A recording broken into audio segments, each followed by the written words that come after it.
เจ้าขอน้อมอภิวาทพระสัทธรรมเจ้าขอน้อมนมัสการพระอริยสงฆ์เจ้าขอถวายความเคารพมายังท่านครูบาอาจารย์พระสงฆ์องค์สังฆเจ้าคณะพระสังฆาธิการเนาะทุกรูปทุกองค์ที่เปิดเครื่องรับฟังในเวลานี้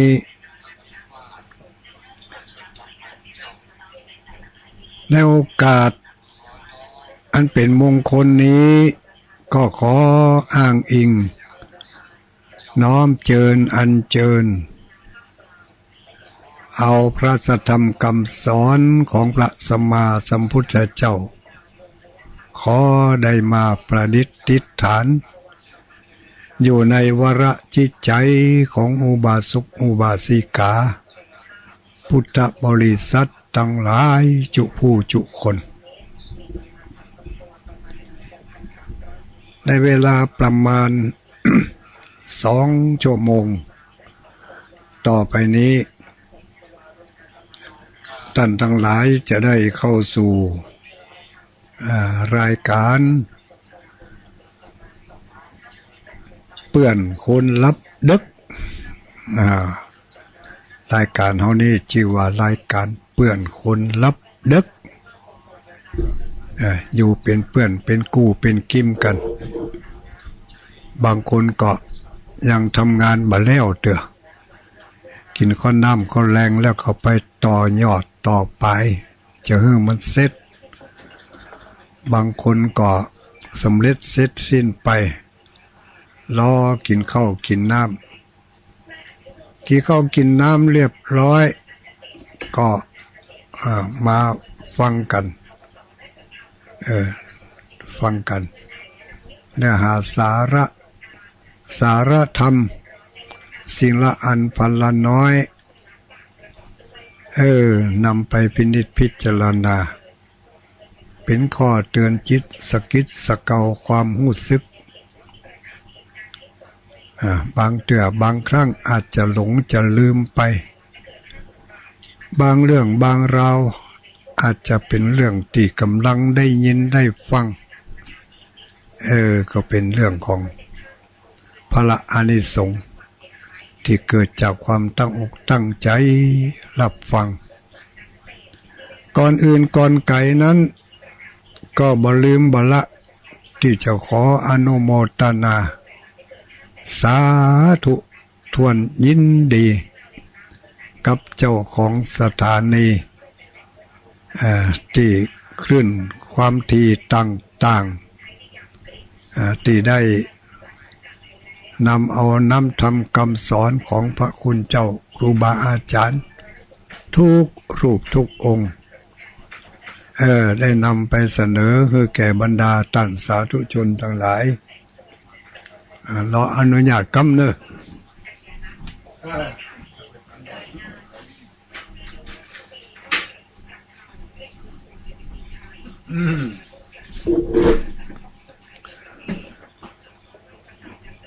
ตุลุงแก้วก้ามาเปิดประตูขลั่งนั่นน่ะ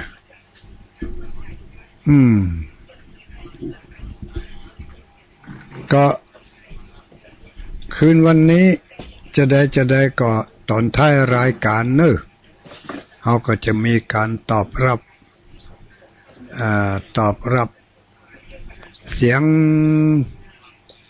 จากผู้ฟังทั้งหลายคืนวันนี้ก็จะได้ยินได้ฟังไผอยู่ที่ไหนรับฟังจากสถานีใดเนาะก็จะได้โอกาสที่จะได้นำเสนอมาจี้มาบอกมากล่าวกันเขาก็จะได้บอกให้ญาติโยมทั้งหลายบางคนก็กำลังฟังอยู่บางคนก็เข้าหน้ามาใหม่เนาะ เข้าหน้ามาใหม่บางคนก็เป็นแฟนคลับประจำตั้งแต่สถานีปุ่นตั้งปุ่นไอ้นะตั้งแต่ตั้งสถานีมาปุ่นมาก็จนถึงบัดเดี๋ยวนี้ก็ยังบละบะทิ้งบะขว้างกันโดยเฉพาะอย่างยิ่งคลื่นสีขาวเพื่อชาวประชานี่ออกอากาศมาเดี๋ยวนี้ก็กำลังได้รับความเมตตาจากสถานีต่างๆสถานีวิทยุท้องถิ่นต่างๆกำลังจะขยับขยายไปทีละตีสองตีอันนี้ก็ได้ข่าวมาว่าทางอำเภอเนี่ยชัยปราการก็ว่าไม่อายอย่างนี้อันนี้ก็คุณทีมงานของคุณดารุณีก็จะได้ไปนำเอาสารธรรมนี่ไปให้ญาติโยมในบริเวณใกล้ๆนั่นได้ยินได้ฟังกันก็จะมีอำเภอฝางอำเภอแม่อายเนาะอำเภอชัยปราการอาจจะมาแถวเชียงดาวเมืองเป้าเพก็ว่าได้อันนี้ก็แล้วแต่ว่าโลเคชั่นมันจะฮับได้ขนาดไหนเพียงใดบางทีนี่อยู่ใกล้ๆฮันฮับบ่ได้นะข้ามไปฮับไกลๆบุ่นอยู่ไกลๆฮับได้อย่ามันเป็นห้อมไข่ห้อมมันก็รู้เกี่ยวกับคลื่นความถี่นี่นะอย่างสมมติว่าออกอากาศที่ยังปะเป้านี่เองนะเนาะบางทีนี่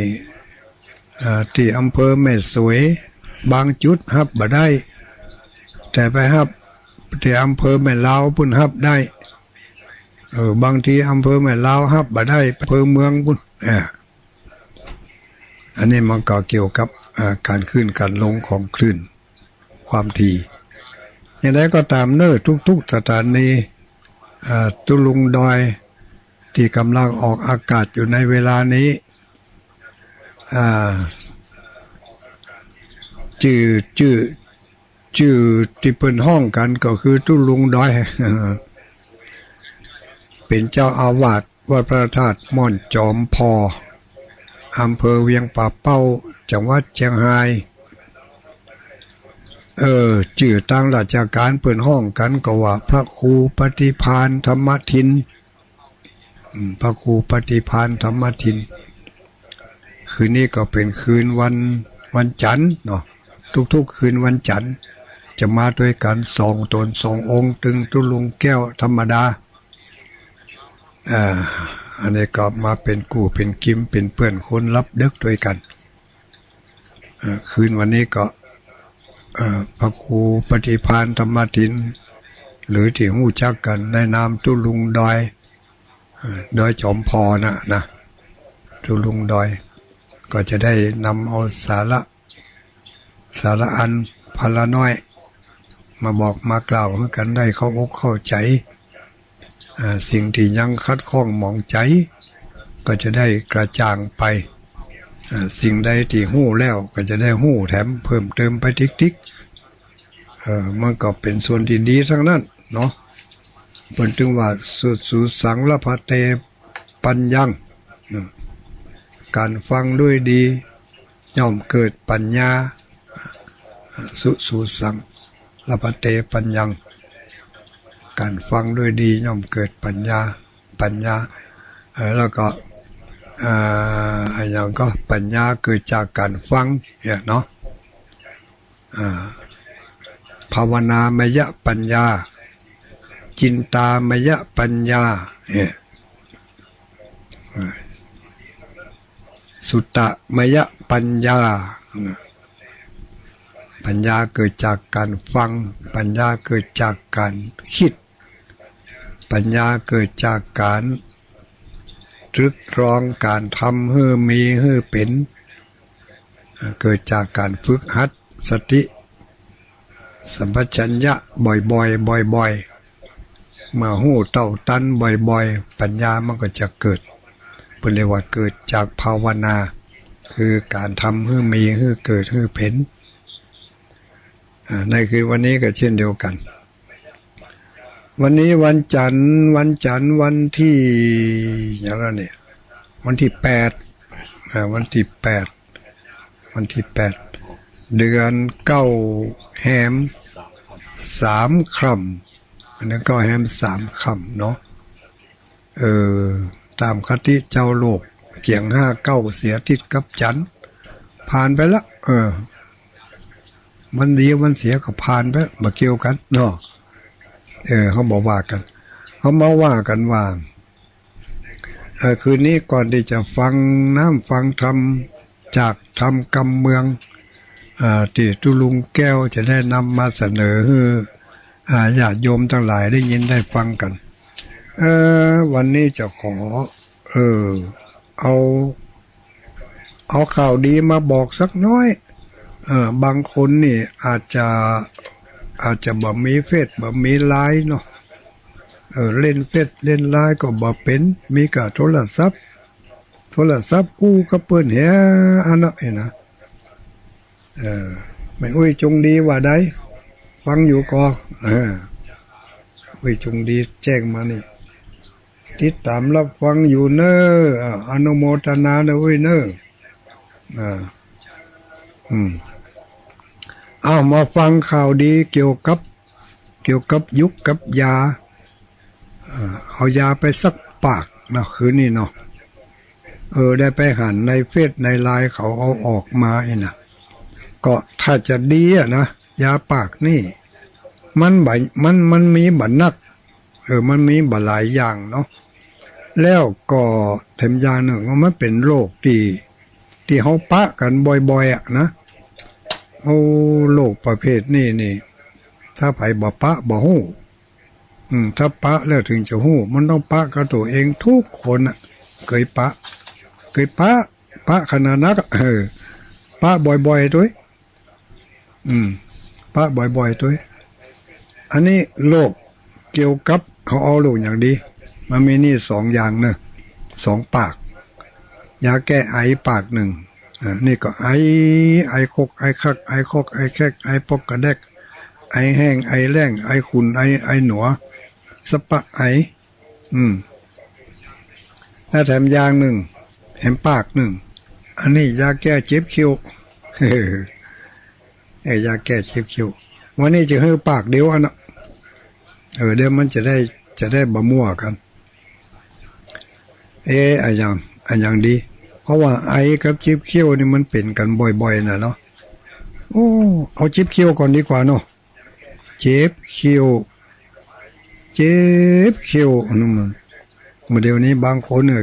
แก้มปองบนโลไว้เจ็บคิ้วกินอย่างตึงบะม่วนทุลุงมันเจ็บคิ้วเจ็บคิ้วนะทีนี้หมายถึงคิ้วเป็นแมงคิ้วคิ้วเป็นแมงคิ้วเป็นโรคเป็นเชื้อราอย่างต่างๆนั่นนะแล้วก็แต่ว่าคิ้วมันจะร้อนนี่ก็บอกหูไหนเนอะอันนี้มันบัตตานะคิ้วมันจะร้อนแต่ว่าคิ้วมันจะร้อนก็คงจะระงับได้เพราะว่ายามันเป็นยาแก้ปวดเขี้ยวปวดฟันโดยเฉพาะถ้าเจ็บเขี้ยวเนี่ยถ้าไปบาดเจ็บเนี่ยบ่เคยหู้20 ปลาย30 ปลายขึ้นไปแล้วมันจะหู้ซึกแต่ละอ่อนสมัยนี่มันเจ็บกับเป็นแมงเนาะอันนี้ยาแก้เจ็บเขี้ยวเป็นสมุนไพรพื้นบ้านแม่อุ้ยพ่ออุ้ยทั้งหลายสมุนไพรพื้นบ้านเสาะหาง่ายเอามาเนี่ยก็ง่ายยาเดียวสมุนไพรเดียวอันนี้เอาอย่างเดียวเลย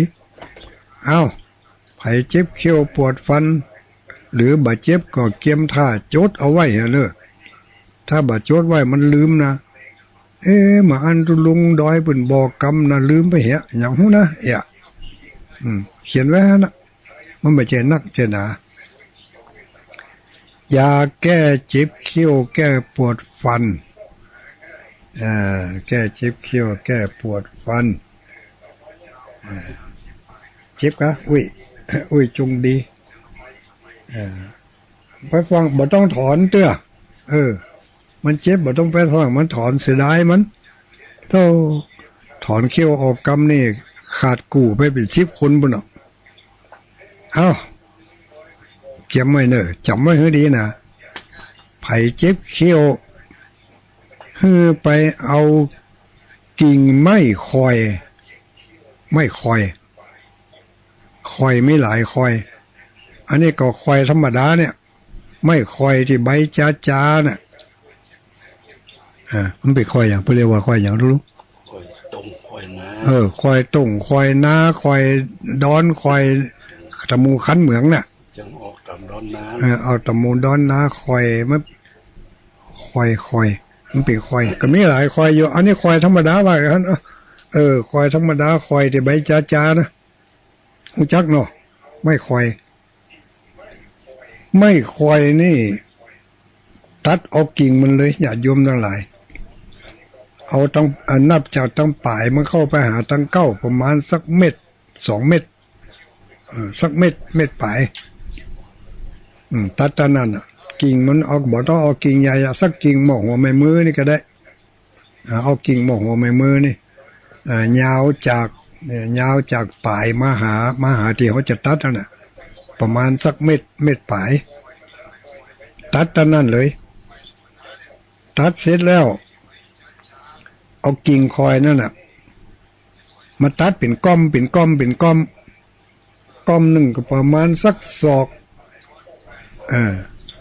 ก้อมหนึ่งประมาณสักศอกถ้าเอายาวสักคืบก็ได้สักคืบสักศอกก็ได้หูแล้วเนาะยาแก้ปวดเขี้ยวเอาไม้คอยไปเอากิ่งไม้คอยมา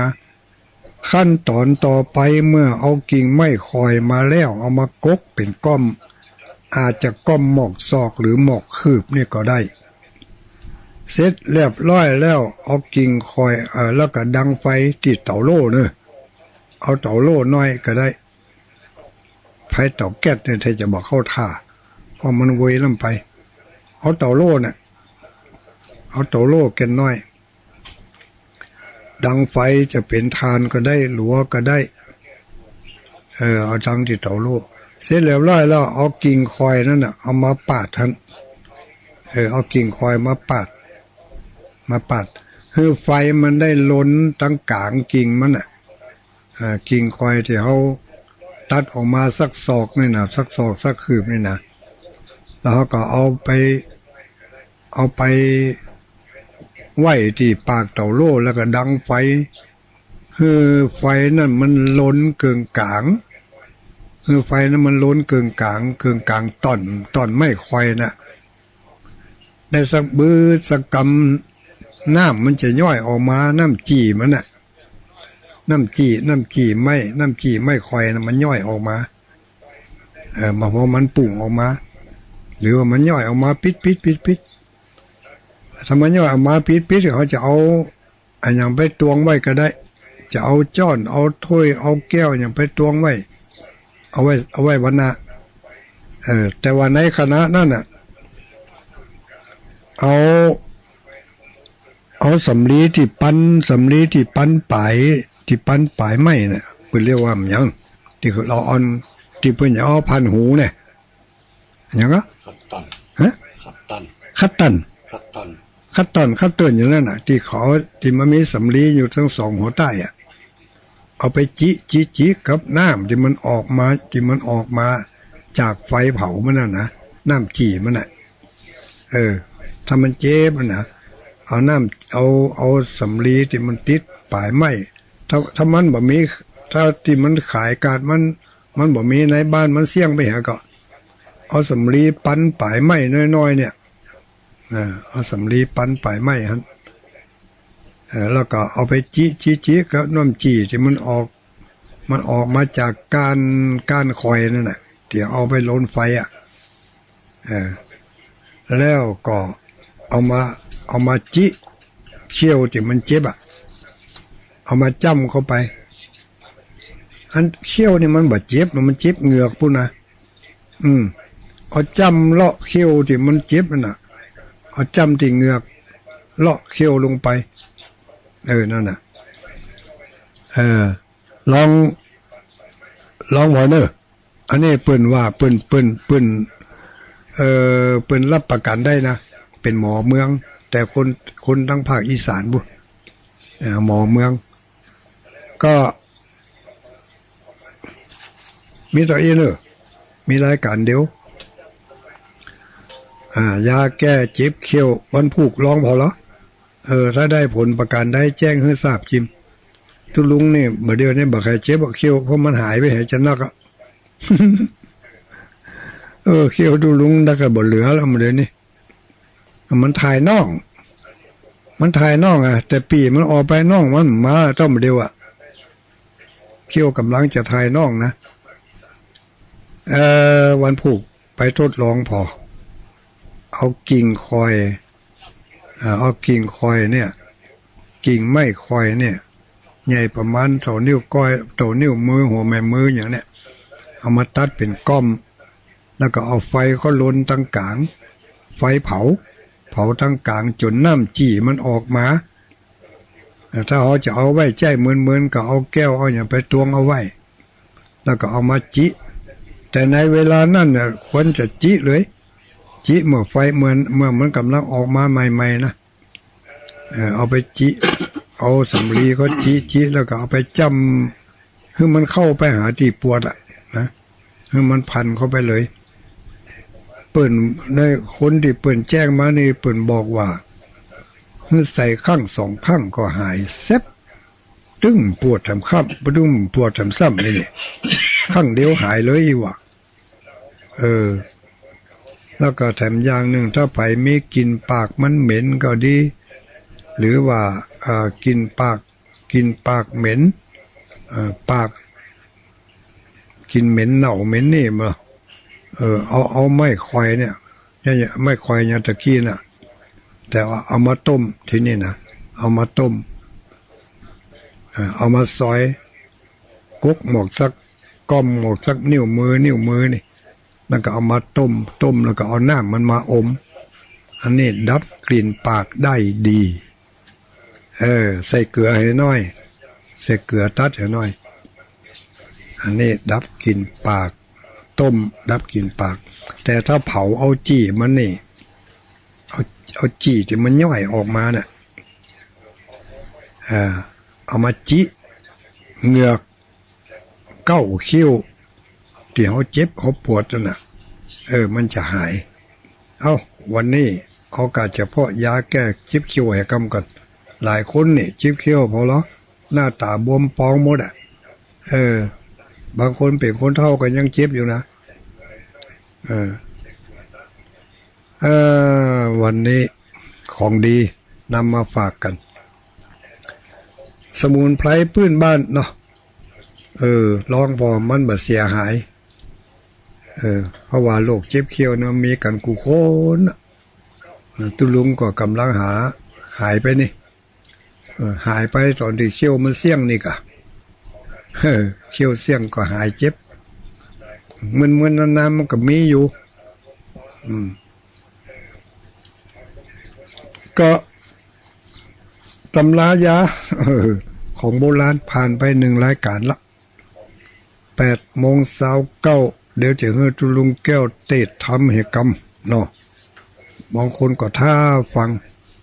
เดี๋ยวตุลุงแก้วจะได้สรุป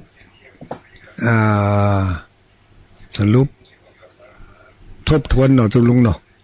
ทบทวนทำผูกตีแล้วว่าจะได้มาตึกไหนเมื่อทบทวนตึกไหนเสร็จเรียบร้อยแล้วก็จะได้เตศทำต่อไปขออนุโมทนาเด้อศรัทธาญาติโยมทั้งหลายแฟนญาติโยมเพื่อนคนรับดึกที่กำลังเข้ามาใหม่จดเบอร์โทรศัพท์ไว้เนอะจะบอกแถมกรรม093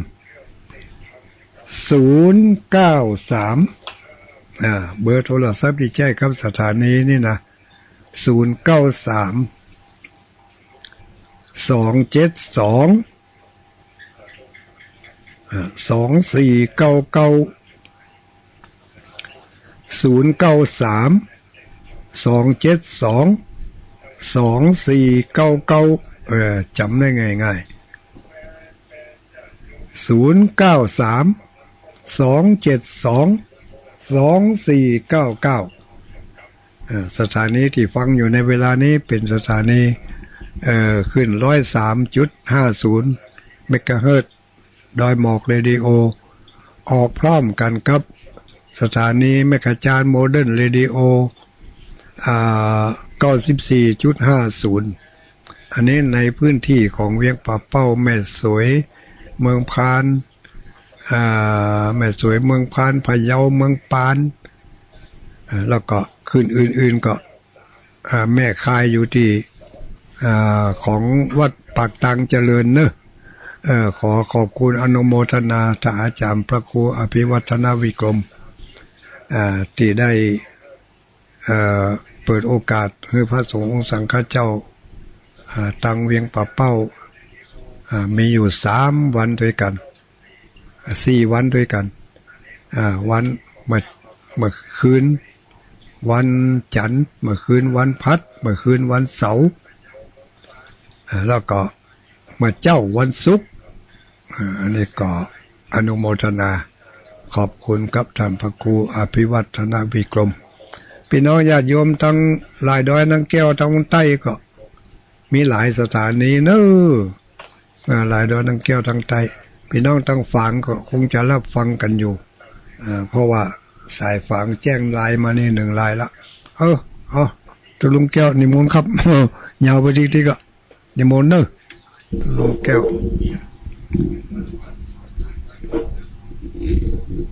ก็ขอความเจริญพาสุขสวัสดีในค่ำของคืนวันนี้กับบรรดาคณะศรัทธาสาธุชนท่านผู้สนใจในธรรมทั้งหลายวันนี้ก็ตรงกับวันจันทร์วันที่8 มิถุนายนพุทธศักราช2563ตรงกับเดือน9เหนือแฮม3 ค่ำวันนี้เนาะก็มาพบกันกับรายการธรรมะเพื่อนผู้นอนดึกนี่นะนอนดึกนะ ก็จะได้นำเอาพระธรรมเทศนาพื้นเมืองเรื่อง8 แล้งออกยอดหรือกะแลโปงมาเทศนาวันนี้ก็เป็นผูกสุดท้ายแล้วเนาะเทศมาแล้ว6 ผูกนี่เป็นผูกที่7ก็เป็นผูกสุดท้ายก็ขออนุโมทนากับแม่บุญเลียวกะเนาะมีชัยกะบ้านสันบ่ได้เอาซองขึ้นมาสักกำซองอยู่ในตู้หรอกได้ร่วมเป็นเจ้าภาพกันเทศมาและก็ได้ร่วมเป็นกระน้ำกับไฟมาแถม1 ซองนะก็ขออนุโมทนากับแม่บุญเลียวด้วยเนอะเปิดมาบวชทุกเจ้าวันนั้นเปิดมาเป็กทุกเจ้าก็เลยฝากไว้ผู้จากันเทศตุลุงแก้ว ก็ขออนุโมทนาบุญใดกุศลใดที่ตั้งใจก็ขอให้ได้รับบุญนั่นกุศลนั่นตามเจตนารมณ์ของแม่บัวเร็วพร้อมด้วยครอบครัวก็สำหรับวันนี้ก็จะได้ทบทวนผูกที่แล้วนี่ก็ดำเนินเรื่องมาหลังจากพระราชาเนาะได้ปิกปอกมาจากในป่าแล้วมาไปนอนหลงป่าคืนหนึ่งกับไอ้ตุกตะหรือว่าไอ้กำพร้านะก็โดยหลงป่าไปเกี่ยวกับไปต้วยหากวางคำนี่ทีนี้ก็หลงป่าไปก็ไปนอนในป่าคืนเจ้ามาเกาะ ปิกมาเสนาอามาตย์ เขาก็รออยู่ที่เก่าท่าเพราะม้าเขามันบอกเว้ยเหมือนม้าไอ้ตุกตาลูกม้าไอ้ตุกตาในมันเว้ยโตกับม้าพระราชาบุน่ะเป็นม้าอาชาในเนาะก็ปากันปิกปอกมาถึงบ้านถึงเมืองมาถึงบ้านถึงเมืองแล้วก็พระเจ้าแผ่นดินหรือว่าพระราชาก็มาบอกคือกับเสนาอามาตย์ทั้งหลายว่า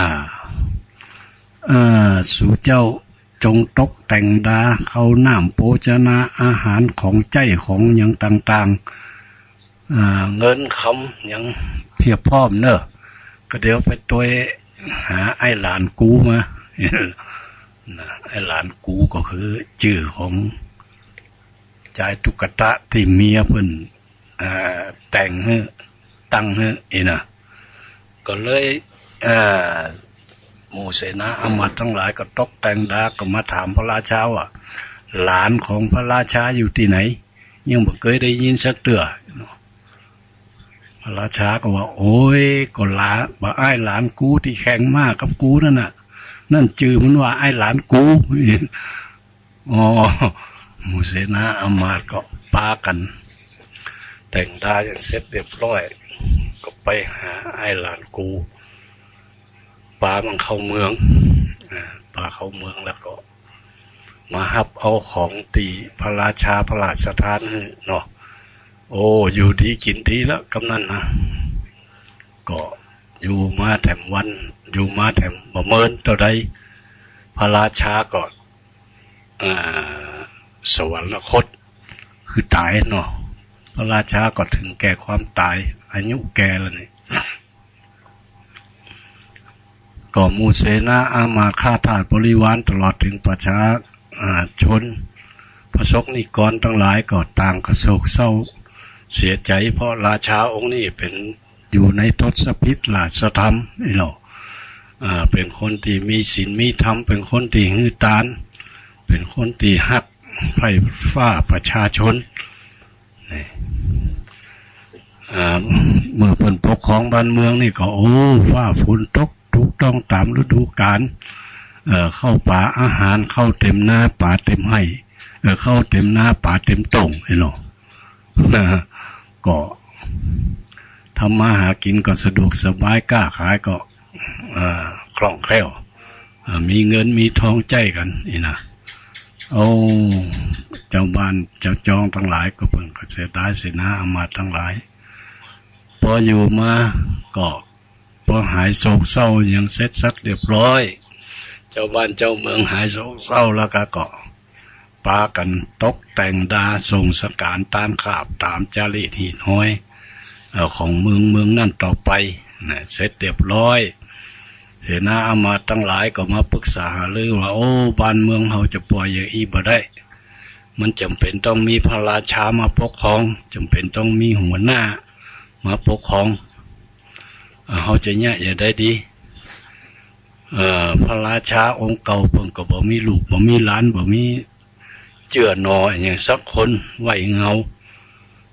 เฮาปากันย่างได้ดีที่นี่ก็มีปุโรหิตตาคนเฒ่าแก่เป็นปุโรหิตอยู่ในนั้นเอาตามจารีตที่ห้อยบ่เก่าเพิ่นเนี่ยมาสมัยก่อนนี่เพิ่นบ่มีพระราชาในเพิ่นจะมีราชรถราชรถเทียมมาไปเสาะหาที่นี่ก็ปุโรหิตตาออกความเห็นไปอย่างอันหมู่เขาสมควรจะทำอย่างอีดีกะหมู่เสนาอามาตย์ทั้งหลายก็หันตัวต่างแซ่ซ่องว่าอย่างอีดีกว่าจะตนได้มีบุญก็จะได้มาเสวยเมืองนี่เนาะก็ปากันตกแต่งดาราชรถเอามาแก้วมาเงินมาคำอย่างหัวนะเอามาเทียมราชรถทีนี้ก็มาทำพิธีอัญเชิญเทวบุตรเทวดาพญาอินทร์พญาพรหมทั้งหลายเนาะพุทธนางน้ำประไมไอสวนตีสิ่งสถิตอยู่ณในเมืองแห่งนี้จงมาหาผู้ว่าประเดี๋ยวนี้เจ้าเมืองทั้งหลายเดือดร้อนบ่มีพระราชาปกครอง กลัวข้าศึกนะยังต่างๆจะมาลุกลานการเป็นอยู่ชีวิตของเจ้าบ้านก็จะระเหเววนเนาะมีตียึดเหนี่ยวมีตียึดมั่นนี่นะก็เลยขออัญเชิญเทวดาขอเทวดาทั้งหลายช่วยมาดลบันดาลมาที่เทียมรถเนี่ยไปเสาะหายังพระราชามากับเมืองพาราณสีแห่งนี้เอโลก็ปล่อยม้าไปม้าก็ออกจากบ้านจะออกจากเมืองไปลัดป่าลัดดงลัดตงลัดนาโอ้ไปถึงหน้าบ้านไอ้ตุกตะคือไอ้หลานกูแล้วนะไปถึงตูบน้อยก็โอ้หมูเสนาอามาตย์ทั้งหลายตีโดยก้นไปก็โห่ร้องกันโอ้ปะแล้วนี่นะเสนาอามาตย์ทั้งหลายก็ปุโรหิตตาก็มาแต่งตาขันเข้าดอกไม้เงินดอกไม้คำหรอเตียนเงินเตียนคำไปขออาราธนาเจ้าไอ้หลานกูไปครองเมืองไปเป็นพระราชาไปเป็นพระเจ้าอยู่หัวนี่เนาะปกครองไพร่ฟ้าประชาชนในเมืองปาราณสีได้อยู่เย็นเป็นสุขต่อไปนอเจ้าโพธิญาณก็มาคิดว่าโอ้ถ้าเราปฏิเสธไปประชาชนทั้งหลายก็จะไปอยู่เป็นสุขนี่เนาะอยู่บ่เป็นสุขจะระเหเววนจะฆ่าศึกศัตรูอย่างต่างๆในเมื่อเมืองบ่มีเจ้านะเขาย่อมจะคุมเหงได้ง่ายเนาะมีไผบัญชาการบ่มีไผบงการนี่นะก็เลยรับปากไปเป็นพระราชาไปถึงเมืองเขาก็อุตสาหพิเศษเอาพระราชาขึ้นแล้วก็อุตสาหพิเศษนางอนุจาเป็นพระราชินีต่อไปมาเป็นพระราชาแล้วก็โอ้มานึกถึงทองคำที่เอาฝังไว้ในบ้านโอ้มีนักนี่เต็มบ้านเต็มหัวบ้านเต็มกลางพวงเพื่อนเงินเต็มหมดเนาะก็เลยปาคณะเสนาอามาตย์ทั้งหลายบอกเสนาอามาตย์ทั้งหลายไปขนเขามาไว้ในคลังเนี่ยเสนาอามาตย์ทั้งหลายช่วยกันขนมาใส่ม้าใส่ราชรถอย่างเข้ามาเนี่ยได้เดือนดูโอ้คำถึงจะหมดต่ออันนี้มันจะนักขนาดไหนหมูเนาะช่วยกันขนมาไว้ในเล่มในฉางหมู่เสนาอามาตย์ประชาราษฎร์ก็ดีอกดีใจว่าเจ้าได้ผลมีบุญแต่มีทองคำอะไรอย่างเกิดขึ้นนอกเมืองมาช่วยเหลือเนาะมากำสมปานเปิ้นตั้งแต่นั้นเปิ้นก็ได้ตั้งหงทานโอ้ฮือตานถึงวันนะเมียเปิ้นเป็นคนใจบุญโอ้เปิ้นก็เป็นคนใจบุญฮือตานสุนตานที่นี่ก็ข่าวทั้งหลายนี่ก็มีคนมากินฮับตานกันทุ่งนักเป็นโรงทานเนี่ยเนาะก็มีข่าวนี่ก็ไปกล่าวไปถึงยังผัวเก่าของนางอนุจาเนาะจึงเป็นพระราชินีประเดี๋ยวก็ได้ตกทุกข์ได้ยากหลังจากเอากระแลโป่งนะเอาไปให้ปู่เศรษฐีนั่นแล้วก็ตั้งแต่ท่านก็มาคึดใครได้เมียนะไปเอาเมียละอ่อนซึ่งเมียคนนี้ก็เป็นคนดีคนงามแต่ว่าบ่มีจรรยาบ่มีอย่างสักอย่างบ่มีความรู้บ่มีกิริยามารยาทเป็นคนตีแข็งกระด้างบอกเขาลบป่อเขาลบแม่มัวแต่กินเอวแต่งย่องหรอกไปหาแต่วันก็ซื้อแต่เครื่องย่องเครื่องแต่งเครื่องปรุงทั้งหลายเอามาแต่งหน้าแต่งตาน้ำอบน้ำหอมเนาะโอ้มาจะลุงถูกเก่าติ๊กบ่ได้หาบ่ได้ช่วยกันทำมาหากินนะอยู่บ้าน จองของตีก็บอกปัดบอกเพี้ยวลกลุงลังอันยังอยู่ที่ไหนก็อยู่ที่หันอันนั้นเนี่ยยังเนี่ยในกว้างหันอีเนาะบ่เก็บบ่เคลียบ่เมียดบ่บังนะอยู่ไปก็สิบหายแหละเศรษฐีสิบหาย2 เดือนแล้วเนอะผู้เศรษฐีนี่นะมันพอมันบาเป็นคนมันดื้อรั้นเป็นคนที่บ่มีเป็นคนที่มีความโลภโลภะเข้าบดบังหัวใจขนาดเมียดีๆก็ยังไล่หนีเมียอีกนะเพราะฉะนั้นก็เลยทุกได้ยากกว่านี้ก็จะอยู่หันก็อายพ่อแม่พี่น้อง10 เจ้าบ้านเพิ่นก็เล่าตานนินทากันหัวควายที่เคยมีก็หนีกันไปอยู่ป่าอย่างงดทองคำที่ได้มาเอามาฝังไว้ก็หดหายไปติ๊กหายไปโดยปริยายข้าทาสบริวารลักไปพ่องนี่มีคนโกงพ่องมีคนนี่พ่องจนชิบหายไว้วอดจนมาเป็นขอทานจะอยู่บ้านอยู่เมืองตัวเก่าก็อับอายพี่น้องเจ้าบ้านอายเพื่อนอายฝูงอายพ่ออายแม่อายญาติพี่น้องก็เลยหนีออกจากบ้านจากเมืองกรุงพาราณสีไปหากินในเมืองอื่นนะไปหากินในเมืองอื่นไปเป็นปีก็หู้ข่าวว่ามาเดี๋ยวนี้หู้ข่าวว่าพระราชาของพระเจ้าเมืองของพาราณสีเปิ่นฮื้อต้านกันขนาดนักมีคนไปหับกินหับต้านกันเปิ่นมีโรงทานยิ่งใหญ่ก็เลยกึดใจได้ปาเมียจะปิกมาจากไปเป็นปีแล้วคนคงจะจำไม่ได้ละก้ายนะก็ปาเมียปิกมาก็มาถึงนี่ก็จบลงผูกที่แล้วต่อไปก็เป็นผูกที่7ผูกสุดท้าย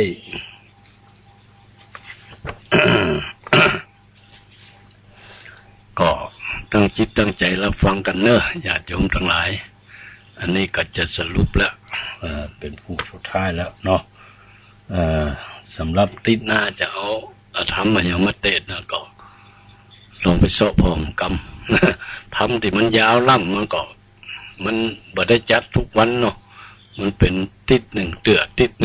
ผู้กว่าจะจบก็ทรมานคณะสตาทั้งหลายอย่างเขาเคยได้ฟังละครสมัยก่อนคณะแก้วฟ้าก็ดีคณะอย่างก็ดีนะกว่ามันจะถึงวันติดนี่มันก่อนเป็นมีเฉพาะวันติดหรอละครเนาะกว่าจะถึงวันติดนี่รุ่นกันอยู่นะอันนี้ก็เหมือนกันเนาะตั้งจิตตั้งใจรับฟังเนอะไหว้พระอย่างเสร็จเรียบร้อยแล้วกันเนาะตั้งจิตตั้งใจแล้วก็สัจจะอธิษฐานเอาถึงแม้นว่าเขาจะอยู่ที่บ้านถ้าเขาตั้งใจฟังก็ถือว่าได้ถึงบุญได้ถึงกุศลเหมือนกันนะก็จะอุทิศส่วนบุญส่วนกุศลไปให้ไปเจ้ากรรมนายเวรอย่างใดก็แล้วแต่ก็ตั้งสัจจะอธิษฐานตั้งจิตอธิษฐานเอาเนอะ 8 แรงออกยอดผูกที่7ผูกสุดท้ายก็จะเริ่มณบัดนี้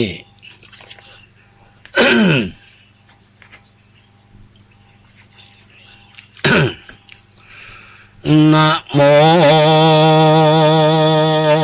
ตัสสะภะคะวะโตอะระหะโตสัมมาสัมพุทธัสสะ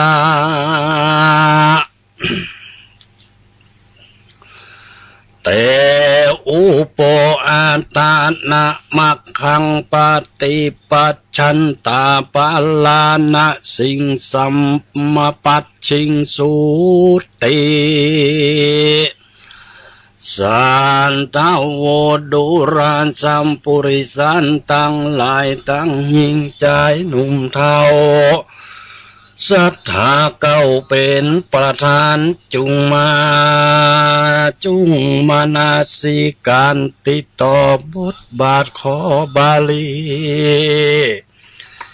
นิยายมีไปแจงพระจิงแสงเตสนาว่าเตอุโพดังนี้เป็นต้นภิกขเวดุราภิกขุตังหลายอันเป็นสายอริยจาตเชื่อนักปราชญ์ตะรงญาณส่วนเศรษฐีผ่านปูเท่า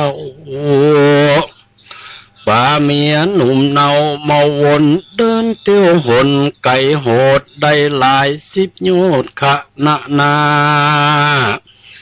เพื่อปอกมาเมืองเก่าตามกำเล่าจาไขเตี้ยวต่างไปจะใจอ่านนับได้เดือนปลายจิ้งพันภายไปหอดเมืองแก้วยอดปุรีหันคนมีหนุ่มเทาไหลหลังเขาเวียงใจก็ตุยไปบ่จอดตอดเต้าหอดหงตา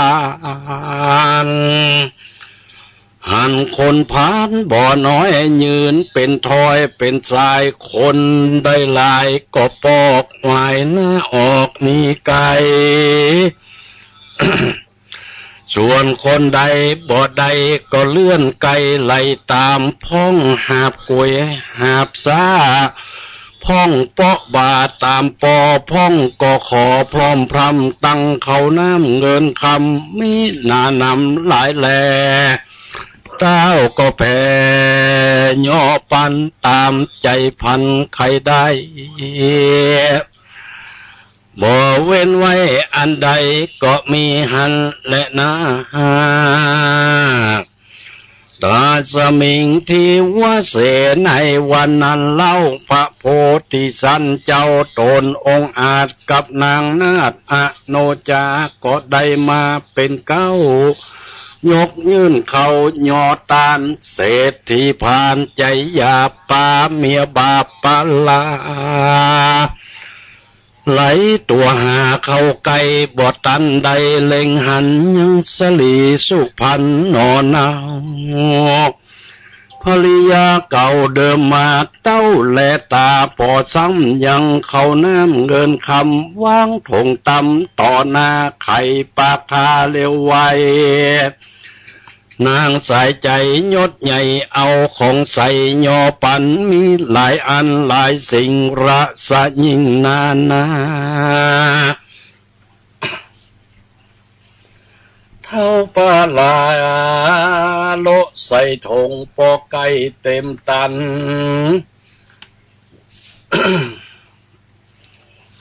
ย่อมือพันต่างเก่าขอแถมเล่าหลายอันก็มีหันและนา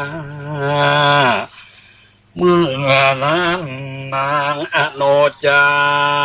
ยศใหญ่เล็งพอไข่ดูดีหันเศรษฐีผัวเก่ามองมนเศร้าตกผ่านมาขอตานถึงฮอดนางแก้วยอดโสภาบ่สังกาสักยาเต้าเกิดขวาดในใจว่าเป็นสันใดผัวเก่าหมุนบังเต้าเลือลาย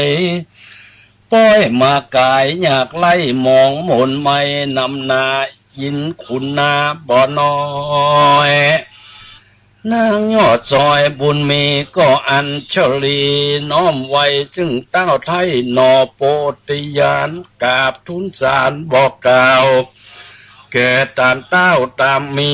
แล้วไขว่าตีถามเล่ายังผัวเก่าตกพาน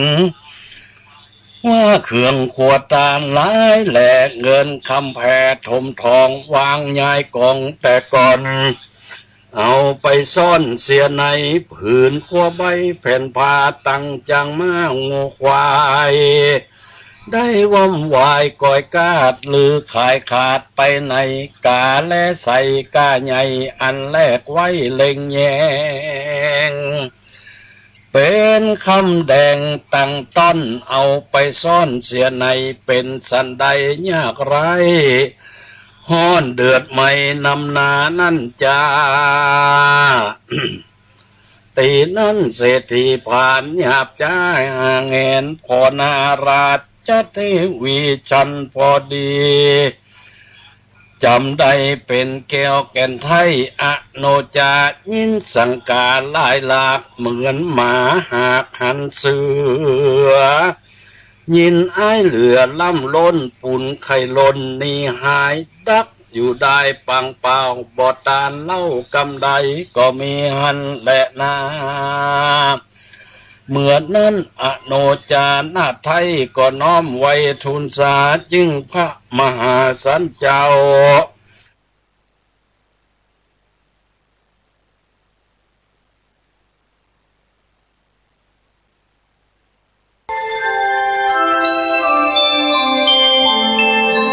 ขณะนี้ท่านกำลังฟังสถานีวิทยุกระจายเสียงคลื่นเพื่อการศึกษาพระพุทธศาสนาและวัฒนธรรมระบบ FM 104.5 เมกะเฮิรตซ์ออกอากาศณวัดฝายหินตำบลสุเทพอำเภอเมืองจังหวัดเชียงใหม่โทรศัพท์053 226 058 053 810 406 053 943 691